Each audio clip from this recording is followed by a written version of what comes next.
Fanúšikovská vášeň nepozná hraníc a v našom príbehu to platí doslova.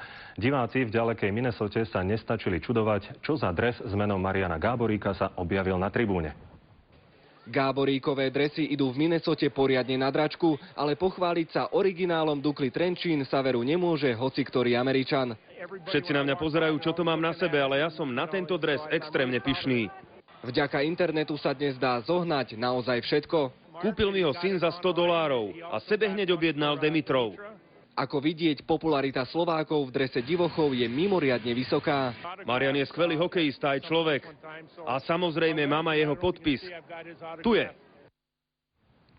Priaznivci Trenčína sa môžu tešiť na nové prostredie v areáli zimného štadióna. Vedenie klubu odkúpilo časť pozemkov od mesta a chystá veľkú prestavbu hokejovej arény.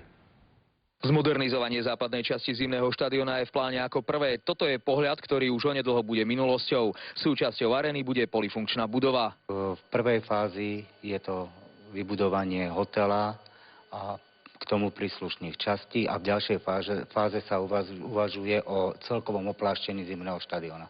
V pláne je aj rozšírenie kapacity, postavenie veľkej posilovne pre hráčov a nebude chýbať ani reštaurácia s výhľadom na ľadovú plochu. V náväznosti na túto reštauráciu bude v hornej časti projektu uvažované s možnosťou dostavby skyboxov. S prestavbou by sa mohlo začať už koncom tohto roka a prvotný balík investícií sa odhaduje na 100 miliónov korún.